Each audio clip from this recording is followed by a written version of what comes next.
A Madeira é pioneira na formação de médicos para situações de catástrofe. A região já realizou 2 cursos, enquanto o primeiro a nível nacional só acontece em novembro deste ano em Coimbra.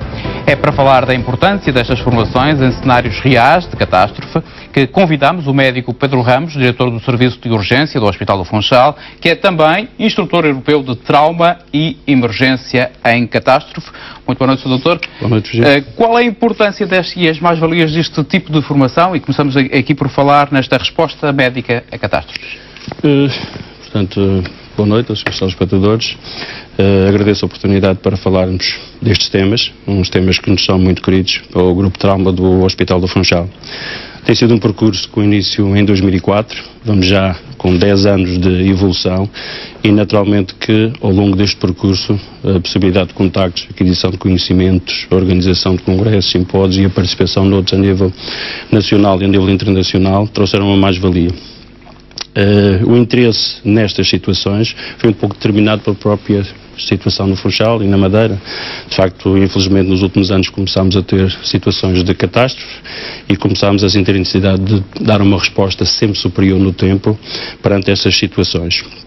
O 20 de fevereiro foi um exemplo desta natureza. 14 de julho, o 30 de outubro, e o hospital tinha que estar preparado para dar uma resposta adequada, para dar uma resposta eficiente, para dar uma resposta rápida e eficaz. Começámos numa primeira fase pela formação e diferenciação dos profissionais, na área do trauma, na área da emergência, na área da catástrofe. Participámos em várias reuniões. Para além da formação que fomos dando aos colegas, outros, aqueles que foram de facto considerados com outras características, foram-se também diferenciando e acabamos também por ter instrutores dentro dessa área e de facto o curso de 2012 foi o corolário de facto de alguma experiência que já se pode falar na região autónoma da Madeira por parte de um grupo de profissionais. Estou a falar do grupo de trauma do Funchal, que é constituído por 6 médicos e 10 enfermeiros e que de facto tem sido responsável pela formação dentro desta temática. Alguma razão para que a Madeira tenha sido pioneira? Talvez o empenho, a motivação deste grupo e o empreendedorismo e o gosto por esta área, por estes temas e de facto a sensação depois no final de ficarmos com a consciência que de facto a nossa resposta de facto é cada vez uma resposta mais eficaz e uma resposta global sempre positiva, como foi aquela que foi considerada nos 3 eventos, portanto, que nós tivemos de natureza de catástrofe, como seja de facto o 20 de fevereiro e as inundações e os incêndios. O último curso de resposta médica a catástrofes foi organizado, aconteceu o ano passado, e na Universidade da Madeira. Qual é o balanço que se pode fazer deste curso? O balanço é extremamente positivo. Em primeiro lugar, formámos mais de 60 profissionais. Neste momento a Madeira tem 120 profissionais, médicos, enfermeiros, técnicos, psicólogos, sociólogos, assistentes sociais, bombeiros, polícias, operadores de comunicação da Proteção Civil, toda a estrutura diretiva da Proteção Civil, toda a estrutura diretiva em termos da área médica e da área de enfermagem do César Rama, que já fizeram de facto esta formação e cujo objetivo é de facto aprender como é que funcionamos de uma forma articulada perante uma situação de catástrofe, onde de facto temos que ter um plano e onde as pessoas têm que ter conhecimento, cada uma delas em termos individuais do seu papel, para que depois, quando esse papel em termos individuais é bem feito, a resposta global e a resposta coletiva de facto é sempre positiva. Qual é o objetivo? Perante uma situação inesperada, é nós anteciparmos que essa situação pode acontecer e estamos preparados para dar a resposta adequada. Naturalmente que isto é também uma oportunidade para testar as falhas ou as lacunas que possa haver no próprio sistema e no próprio planeamento no acudir a situações de catástrofe. Quais foram as principais falhas detectadas? Por exemplo, em termos de falhas de comunicação, como sabe, por exemplo, no 20 de fevereiro, por causas naturais, aquilo que nós pensávamos que em termos de comunicação de facto estava de uma forma excelente, de facto não funcionou. Tivemos que tornear um pouco essa questão. Em termos internos, verificámos que havia necessidade de articularmos melhor desde a triagem até a execução, de facto, dos meios complementares de diagnóstico. É preciso ver que uma instituição de saúde é sempre um processo dinâmico. A informatização da nossa instituição começou, de facto, em 2009. No entanto, havia umas áreas, nomeadamente a área do plano de resposta à catástrofe, que não estava totalmente informatizado. Põe-se sempre a hipótese de que a triagem, como funcionava só na admissão, portanto, e não funcionava depois em termos de cores, em termos informáticos nós não conseguimos localizar os doentes, portanto, na situação de catástrofe. Foi preciso falar com o sistema informático, com o serviço de informática do hospital, e isso ficou rapidamente resolvido. A Madeira está melhor preparada, digamos assim, para acudir a uma calamidade? Neste momento julgo que sim, porque há 3 anos atrás não tínhamos ninguém com preparação nesta área. Neste momento, pelo menos a nível da nossa instituição de saúde e do pré-hospitalar, do serviço de emergência, a nível da proteção civil, podemos dizer que já há uma série de profissionais com formação nesta área e penso que a resposta tem sido, portanto, positiva. Acresce ainda mais que o hospital, para além destas formações que tem feito, tem colaborado sistematicamente quando existem exercícios ou simulacros da responsabilidade da proteção civil que têm permitido ao hospital aferir a qualidade da nossa resposta mesmo em situação, portanto, de simulacro. Nesta conjuntura de crise é possível manter esta aposta na formação ou este ritmo de formação? É possível. É possível porque, de facto, a formação faz parte da nossa atividade. Se queremos que a nossa atividade seja o mais eficaz possível, portanto, nós temos que estar com formação, temos que estar com diferenciação, temos que estar permanentemente atualizados e esta, de facto, é uma preocupação fundamental da nossa instituição, é a formação dos nossos profissionais, porque só assim é que podemos, de facto, e voltando ao slogan antigo, ter talento para tratar, ter talento para cuidar e com médicos formados, médicos, enfermeiros, técnicos formados e diferenciados nas suas respectivas áreas, só assim que podemos assegurar à população uma prestação com segurança e com qualidade. Que ações formativas é que estão previstas para este ano? Em primeiro lugar, temos a semana de emergência, semana ibérica de emergência, de trauma e emergência. É já a terceira, é um evento que é, portanto, da responsabilidade da Direção de Urgência, da Direção do Serviço de Cirurgia Geral, do Serviço de Medicina Interna, do Serviço de Medicina Intensiva, onde vão ocorrer mais 4 a 6 formações dentro da área do trauma, dos cuidados intensivos, da sepsis, da emergência, da ressuscitação, e onde vamos ter novamente o Congresso dos Serviços de Urgência, agora com participação de mais elementos, nossos colegas espanhóis, porque o ano passado, de facto, ficámos um pouco amputados, passa a expressão, de alguns colegas, porque tiveram um deles que teve um acidente e, de facto, depois não compareceu. Mas o contacto ficou e nós vamos participar agora, em junho, no Congresso da Sociedade Europeia de Cirurgia, com o colega, o professor David Costa Navarro, que julgo que este ano depois vai estar connosco também. Estas ações de formação, nestas ações participa também a equipa de emergência médica. É possível fazer já um balanço do trabalho desta equipa?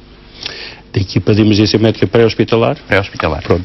Houve um cuidado quando se planificou estas formações na área do trauma, emergência e catástrofe, de facto, saber quem eram os agentes que eram necessários para a resposta. E para além dos médicos do serviço de urgência, para além dos enfermeiros, temos que ter colegas dos cuidados intensivos para decidir se o doente precisa de ser operado, depois tem que ir para os cuidados intensivos. Temos que ter colegas anestesistas, enfermeiras do bloco operatório, temos que ter colegas da imagiologia, portanto, para fazer os exames, as ecografias, os TACs, os exames que os cirurgiões também fazem, portanto, a ecografia, portanto, no âmbito do trauma na sala de emergência. Temos que saber se os bombeiros estão bem preparados, temos que saber se os polícias sabem qual é a sua função num ambiente de catástrofe, no sentido de assegurar, de facto, uma área, um perímetro com segurança adicional onde os profissionais podem executar a sua atividade e, para além dessa função, também esse perímetro de segurança, no sentido de evitar que outra situação possa ocorrer no momento em que nós estamos a atuar. Portanto, houve essa preocupação de facto, reunirmos uma série de profissionais do hospital e das células da proteção civil, no sentido de toda a gente estar preparada para dar a sua resposta. Por exemplo, no curso deste ano de 2012, introduzimos os assistentes sociais, porque de facto é uma área que em situação de catástrofe tem também um papel primordial e como tal também participaram para poder aferir qual era a sua responsabilidade numa situação desta natureza. Dr. Pedro Ramos, o senhor é também instrutor europeu de trauma e emergência em catástrofe. Como instrutor pode ser chamado a intervir numa catástrofe internacional? internacional? É isso, fora do país? Como sabe, há um pool de profissionais que podem ser chamados em situação de catástrofe. Posso dizer que os nossos mestres, nomeadamente o professor Stan Lenquist e o professor Mike Bemelman, que esteve o ano passado connosco, fazem parte, são conselheiros da ONU, e no caso da equipa do professor Stan, nós de facto podemos ser rapidamente mobilizados se houver uma situação dessa natureza. Que tipo de formação é que recebe um instrutor europeu? É diferente? As formações são standards. A formação que se faz na Madeira do MRMI, do Medical Response to Major Incidents, é a mesma que se vai fazer em Coimbra este ano, é a mesma que se vai fazer na Madeira este ano, é a mesma que se faz em Estocolmo, em Utrecht, em Itália, na Croácia. Portanto, o curso de instrutores eu realizei em Estocolmo, mas os meus dois colegas, 2 anestesistas, o Dr. Ricardo Duarte e o Dr. Luís Val, realizaram o curso na Croácia. O curso é standard. Portanto, a preparação é sempre uma preparação que ensina como é que, numa área fictícia, com hospitais fictícios, por isso é que a área é designada do Aniland, estes hospitais fictícios têm também recursos diferentes, ou seja, eu tenho que saber que se tenho um doente que precisa, por exemplo, de uma situação cirúrgica, não posso enviá-lo para um hospital onde de facto não haja valência de cirurgia. Se tenho um doente que tem necessidades de tratamento neurocirúrgico, não posso enviar para um hospital que não tem valência de neurocirurgia. E, portanto, nós aprendemos a funcionar.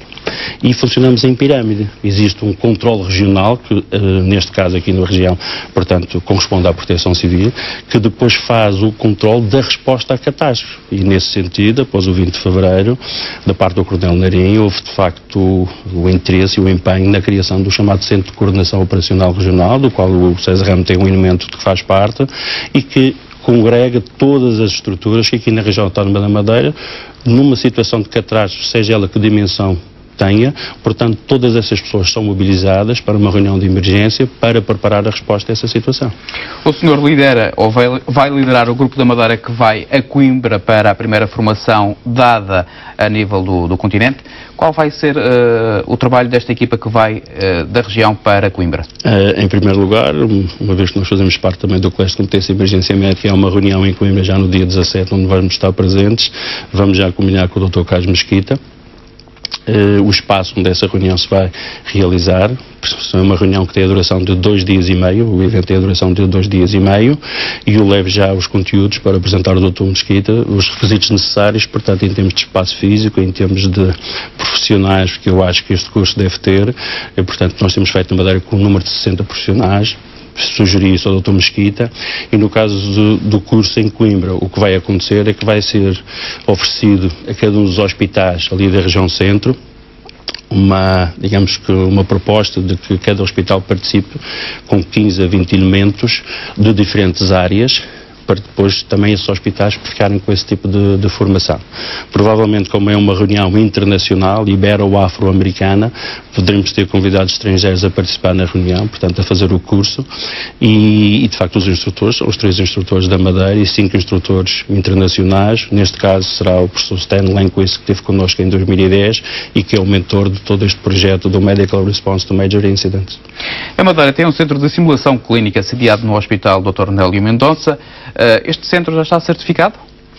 Este centro faz parte já da Sociedade Portuguesa de Simulação e das Ciências Aplicadas à Saúde. A certificação tem sido feita a partir das formações que nós temos realizado. Nós já realizamos cerca de 12 formações desde 2012, nomeadamente da área da medicina intensiva, da área da anestesia, da obstetrícia e ginecologia, na área da medicina interna, na área da pediatria. Quando criámos o Centro de Simulação Clínica da Madeira, em 2012, quando começámos a nossa atividade, estabelecemos a criação de 12 grupos temáticos para envolver todas as áreas. O centro está dotado de 10 manequins para o trauma, manequins, portanto, para os cuidados intensivos, manequins para a pediatria e obstetrícia, para a enfermagem, para a medicina geral e familiar, e, portanto, todos eles oferecem a possibilidade da construção de vários tipos de cenários que podem ser testados, simulados em ambiente controlado para os profissionais da saúde. A certificação nacional é dada pela Sociedade Portuguesa de Simulação. Neste momento só há 3 centros de alta tecnologia a funcionar em Portugal, que é o do Porto de Coimbra e o da Madeira. Neste momento estamos mais preocupados com a certificação internacional, uma vez que não há um documento por parte da Sociedade Portuguesa de Simulação que diga certificamos em termos nacionais. E essa certificação internacional é importante porquê?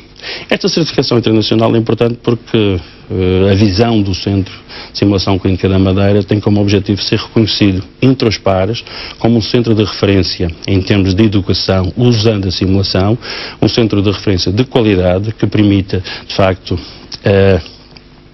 aos profissionais de saúde a realização de cenários que mimetizam situações reais que vão enfrentar, portanto, a sua vida prática, com segurança para eles e com segurança para os pacientes, neste caso para os manequins, permitindo, de facto, a aquisição e a aprendizagem de procedimentos, de técnicas que depois podem usar na vida prática. Doutor, a certificação internacional sempre importante. Vamos só lançar agora um bloco de imagens para mostrar um pouco do que é a realidade do Centro de Simulação Clínica da Madeira. É essas imagens que peço ao nosso realizador Paulo Dias que imita. Elas já cá estão. O que é que se pode dizer aqui desta sala? Portanto, esta sala, de facto, é a sala de trauma, emergência e catarros.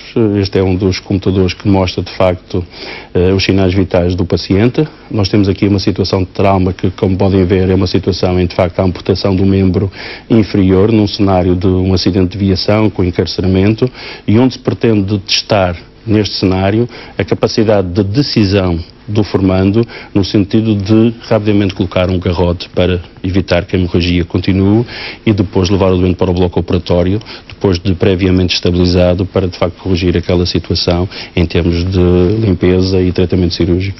Temos o outro manequim ao lado que tem precisamente ar na caixa torácica. Depois, quais são os procedimentos? Essa é outra das situações onde de facto se pode testar a avaliação, a abordagem e também a capacidade de decisão. Aqui está o orifício. O decision making, portanto, nas situações de traumatismo torácico. Um traumatismo torácico, como sabe, é das situações mais frequentes nos acidentes de viação.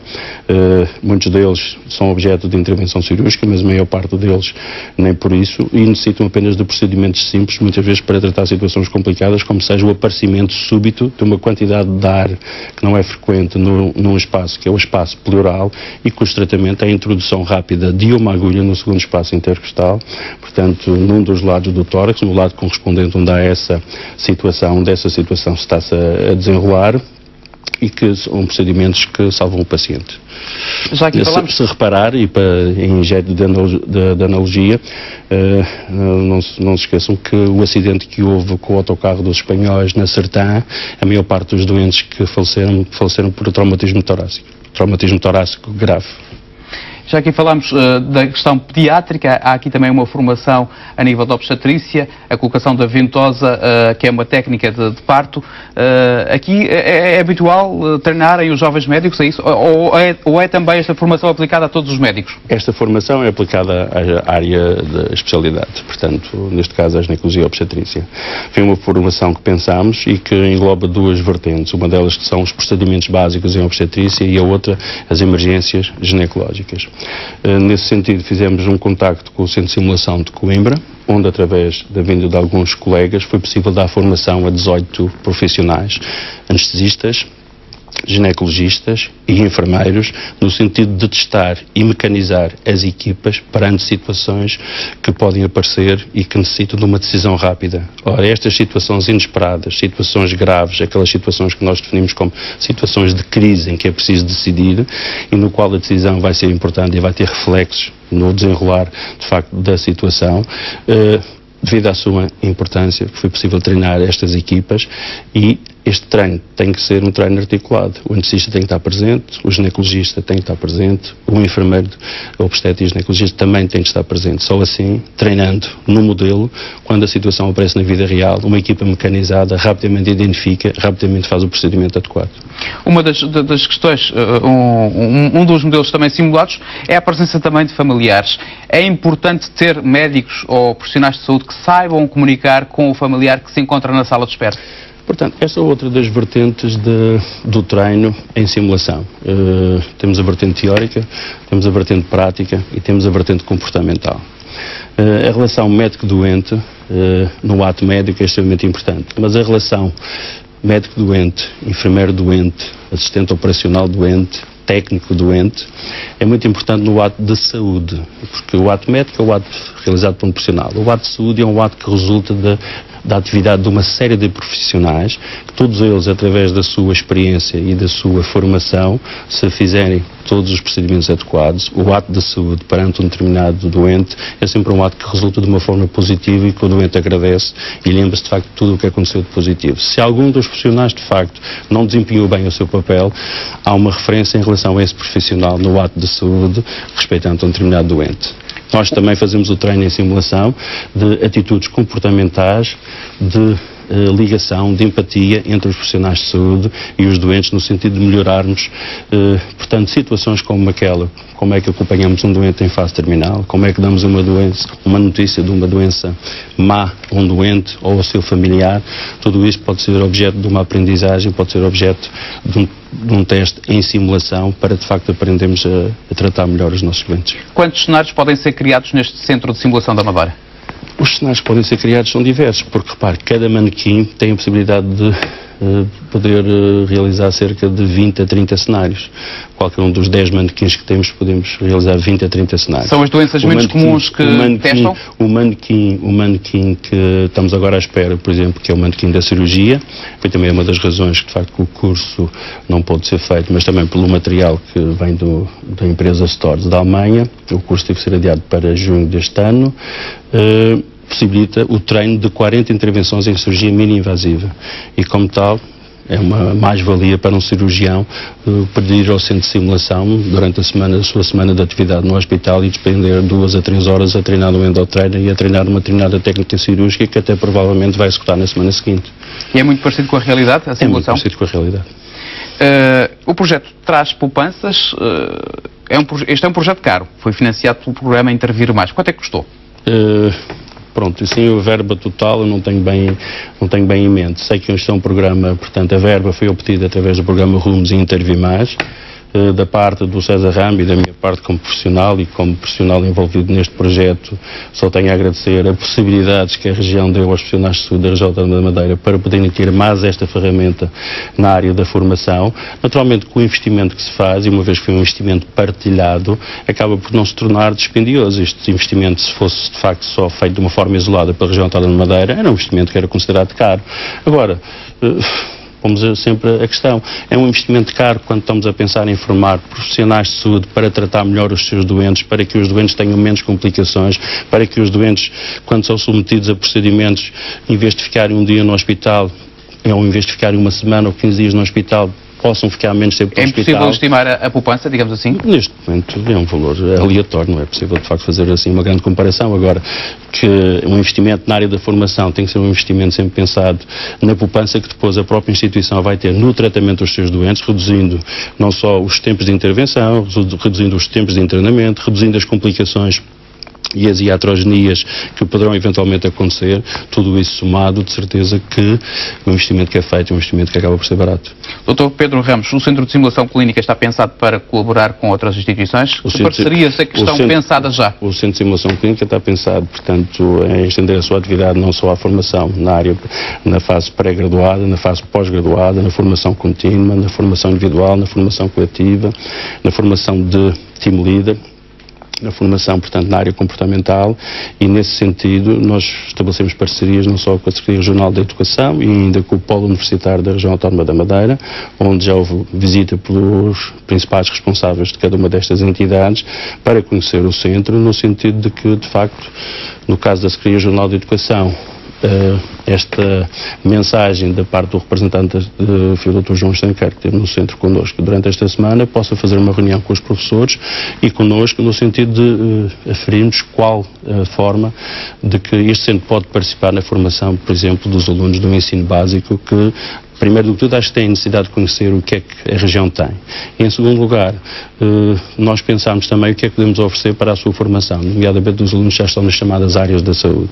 Acho que isto é extremamente importante, vai contribuir de uma forma positiva e favorável para a evolução destes alunos, para os próprios professores em termos pedagógicos, e acho que é uma parceria fundamental. E em termos do ensino universitário? Em termos do ensino universitário, Nós vamos aproveitar a vinda do Presidente do Conselho Científico do Hospital Santa Maria, que é a Universidade que tem a parceria com a Universidade da Madeira, no sentido de ele visitar o centro, porque tem havido já uma colaboração em algumas áreas, nomeadamente na disciplina de introdução à clínica, mas infelizmente esta disciplina, em termos de organização pedagógica do próprio licenciatura, passou para o 3º ano, que é um ano que ainda não é lecionado aqui na Madeira, mas estamos a pensar por o centro a colaborar com a universidade na disciplina de fisiologia, uma vez que os nossos manequins, portanto, têm a possibilidade de oferecer respostas fisiológicas, fisiopatológicas, farmacológicas, e de facto pode ser usado perfeitamente no ensino da fisiologia do aparelho respiratório, no ensino da fisiologia do aparelho circulatório,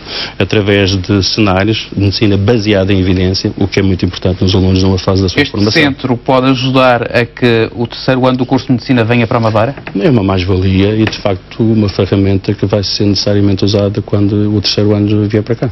Fala-se muito nisso. Acha que aqui a Madeira tem condições como médico? Eu penso, como médico e como profissional envolvido desde 2004 no arranque, de facto, de uma Estado integrado em medicina, julgo que a Madeira tem todas as condições, portanto, para ter o 3º ano neste momento na região autónoma da Madeira, e depois no futuro terá que ter todas as condições para que os 6 anos de uma Estado integrado em medicina sejam lecionados aqui na Madeira. O senhor é diretor do Serviço de Urgência do Hospital do Sazarama. Aliás, foram criadas 4 vias verdes no hospital: a sepsis, trauma, a via coronária e a AVC. Qual é a importância destas vias verdes e qual é o resultado até agora alcançado? O resultado é extremamente positivo, que consiste na diminuição da morbilidade e na mortalidade destas situações.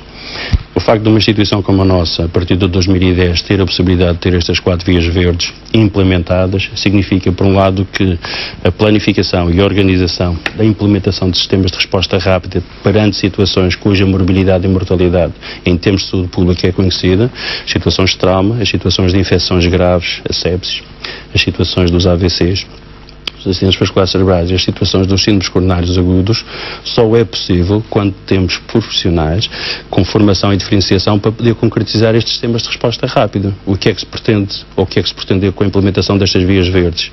Pretende isso, que a resposta que é dada no pré-hospitalar, desde 1999 em suporte avançado de vida, pudesse ter continuidade no hospital de uma forma rápida, eficiente e eficaz. Isto só é possível quando as pessoas têm formação nas respectivas áreas que permitem a planificação e organização neste tipo de processos. Quantas pessoas já foram atendidas nas vias verdes? Eu, por acaso, tive a preocupação de facto, contabilizar. Nós, de facto, nestes 4 anos tivemos cerca de... Nós temos uma média de 140.000 doentes por ano. Tem havido uma certa diminuição em termos de atendimentos no Hospital Dr. Nélio Mendonça. Portanto, perante quase 500.000 doentes, nós podemos dizer que suspeita de situações de trauma, nós tivemos cerca de 700 confirmadas, cerca de 70%. Nas situações de sepsis, tivemos uma confirmação dos casos suspeitos, cerca de 14%. Nas situações de síndromes coronários agudos, cerca de 15%. E nos AVCs, cerca de 30%.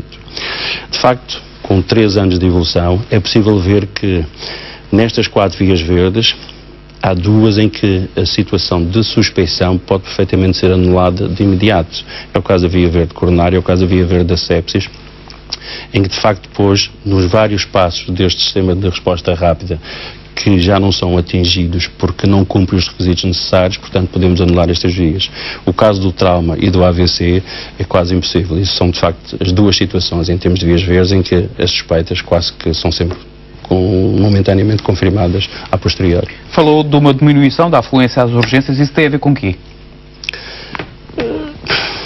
Eu penso que tem a ver com a melhor resposta do Serviço Regional de Saúde noutras áreas. Há vários fatores que contribuíram, portanto, para... As taxas moderadoras, por exemplo? Podemos falar também nas taxas moderadoras. Uma área onde, de facto, eu concordo com a sua implementação. Em 2012 nós tivemos quase menos de 9.000 doentes de atendimento no serviço de urgência do Hospital Dr. Nélio Mendonça. Mas estes 9.000 doentes não foi apenas o serviço de urgência do Hospital Dr. 9.000 doentes. Nós tivemos, nos centros de saúde, menos 15.000 doentes também nos serviços de urgência. O que é que isto significa? As pessoas não deixaram de ir à urgência porque deixaram de ter problemas. As pessoas passaram a encontrar a resposta a esses mesmos problemas noutras áreas de atividade assistencial, nomeadamente no aumento do número das consultas externas, que no caso dos centros de saúde foi da ordem das 7 a 10.000 consultas a mais, e no caso das especialidades hospitalares foi da ordem de 25.000 a 30.000 consultas a mais em 2012. Outro fator que pode explicar, de facto, a diminuição da afluência das pessoas às urgências é, de facto, a implementação das taxas moderadoras. Uma implementação que foi, de facto, uma imposição do Plano de Ajustamento Económico e Financeiro, portanto, feito à região, e, de facto, foi uma medida que, à partida, seria sempre muito mal recebida, tanto por decisores, tanto por prestadores, como utilizadores. No entanto, eu acho que as taxas moderadoras não devem ser, portanto, observadas como penalizadoras. Eu penso que as taxas moderadoras devem ser observadas mais como um instrumento de consciencialização para as pessoas, de utilizarem de uma forma mais criteriosa os serviços de saúde que estão vocacionados para tratar os seus problemas. Simplesmente estão vocacionados para tratar problemas agudos em hospitais diferenciados, problemas crónicos em hospitais menos diferenciados, em centros de saúde, em ambiente de consulta externa, evitando assim que as pessoas possam entupir, entre aspas, o acesso ao centro, aos cuidados hospitalares. Nós não podemos deixar que a equidade e a universalidade do direito dos cidadãos possa pôr em causa a segurança e a qualidade dessa prestação, porque esta equidade e universalidade não vai alterar nunca a priorização das situações. A implementação das taxas moderadoras na região, se reparar, é muito mais defensiva, é muito mais solidária, é muito mais protetora, porque atinge apenas as falsas urgências. Atinge apenas os doentes a quem é atribuída a cor verde de pouco urgente ou a cor azul de não urgente. São cerca de 40%. Isto permite aos profissionais de saúde ter tempo mais disponível e ter, se calhar, uma segurança maior na observação dos restantes doentes, os doentes graves, os vermelhos, os laranjas e os amarelos. As pessoas que ficaram isentas não pagam. Mas tem de apresentar alguns documentos? Tem que apresentar todos os documentos, ou de identificação, ou de pertença a uma determinada associação. Não consta do sistema informático, portanto uma pessoa que vai às urgências, o que é que tem de fazer? Neste momento já consta. Neste momento eu posso lhe dizer que a percentagem de pessoas beneficiando do serviço de isenção, não pagamento das taxas moderadoras na região, são cerca de 130.000 pessoas, corresponde quase a 50% da população. Por isso é que eu digo que as taxas moderadoras não devem ser encaradas como penalizadoras, mas um instrumento para consciencializar as pessoas no acesso criterioso e no uso criterioso dos serviços de saúde. Sr. Doutor, há uma restrição ao número de horas extraordinárias. Isso pode afetar o serviço de saúde da Madeira, a qualidade do serviço que é prestado? Neste momento, penso que é prematuro falarmos nas consequências desta nova situação. Repare que esta nova situação não é um problema da Madeira, não é um problema dos profissionais de saúde da Madeira, da direção clínica, do Conselho de Administração, do Serviço Regional de Saúde. Isto é um problema nacional. Isto resulta da aplicação de uma lei aprovada na Assembleia da República, aprovada pelos 2 sindicatos médicos e, como tal, é uma lei que tem que ser cumprida. Agora, aqui que nós temos que pensar é a situação da Madeira é uma situação especial. A Madeira tem um hospital que não tem alternativa. Tem, em algumas áreas, ainda algumas deficiências em termos de recursos humanos, como é bem sabido. Naturalmente que nós não podemos aplicar a mesma medida a todos os serviços, porque há uma assimetria, uma heterogeneidade em termos de recursos humanos que limita, de facto, o escalonamento destes recursos humanos em termos de serviço de urgência, de serviço assistencial. Julgo que, perante esta nova situação, tem que ser feita uma reflexão. Deve ser feita uma reflexão e devem ser tentado encontrar soluções de consenso, soluções que mantenham o equilíbrio do funcionamento da própria instituição, não pondo em risco sequer a segurança e a qualidade da prestação de cuidados, porque de facto aqui que nós temos assistido, é muito fácil o Ministro Paulo Macedo, em Lisboa, com 10 hospitais, fechar 5 e dizer que apenas 5 hospitais fazem urgência. E depois dizer, mas neste caso vai ter que pagar os extraordinários porque os outros 5 hospitais, as pessoas vão todas para aquele, estão a fazer o serviço. Eu disse, mas eu não preciso pagar horas extraordinárias, porque aqueles que deixaram de fazer urgência nos hospitais que eu encerrei passam a fazer urgência nesses hospitais. Portanto, eu vou ter um pool de profissionais acrescido e vou, de facto, limitar o número de horas extraordinárias. Aqui é inevitável termos horas extras em certas áreas. Aqui em certas áreas é inevitável termos horas extras. Os profissionais têm consciência disso, a direção clínica, o Conselho de Administração, o Serviço Regional de Saúde, por parte do Sr. Secretário. E tem sido feita uma pressão a nível nacional, no sentido de sensibilizar o Governo Central de que a Madeira e os Açores são, de facto, duas situações especiais, porque não têm alternativa. Nós não podemos retroceder 20 anos e passar para uma saúde como tínhamos há 20 anos. Custou-nos imenso, a saúde custa dinheiro, chegar a este patamar. Um patamar onde temos todas as especialidades, realizamos todos os procedimentos, temos todo o equipamento, não podemos voltar à situação em que temos de transferir os doentes para Lisboa.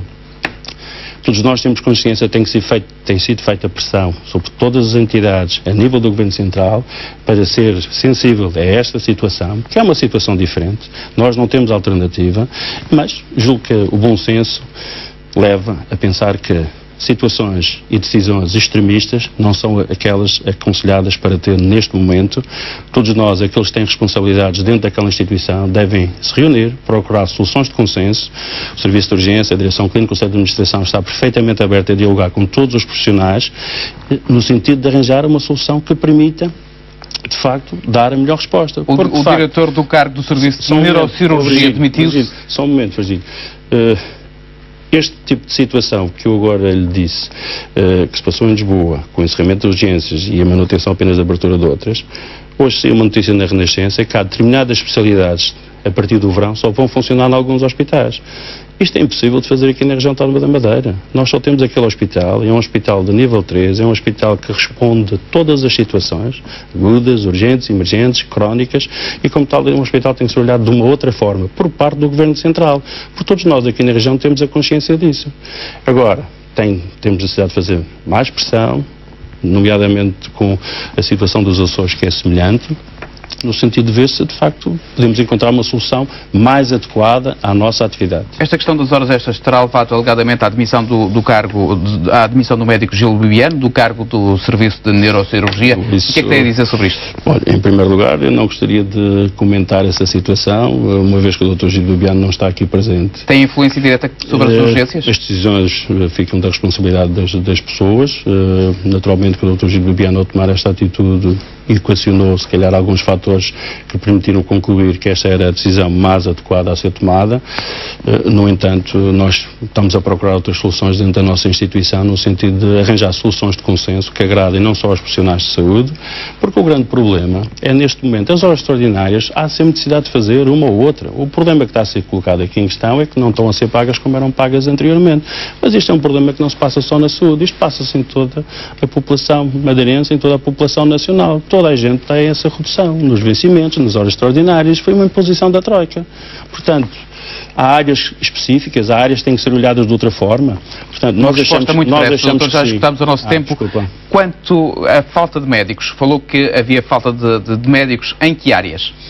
Estas áreas são perfeitamente identificadas pelo Serviço de Saúde da Região Autónoma da Madeira. Nós sabemos que precisamos de aumentar o número de médicos a nível da medicina geral e familiar, precisamos de aumentar o número de médicos noutras especialidades, nomeadamente a nível da ortopedia, a nível da otorrina, a nível da urologia, a nível da anestesia, no sentido de mantermos, de facto, o equilíbrio, de facto, adequado e eficaz no funcionamento da nossa instituição. Mas isso, como ele disse, uma instituição de saúde é sempre um processo dinâmico, há pessoas que se reformam, há pessoas, de facto, que ainda estão em formação e naturalmente, o que tem que se pensar é sempre no rácio de especialistas perante o número da nossa população, saber quais são as nossas necessidades e depois caminhar no sentido de procurar a aquisição dessas necessidades.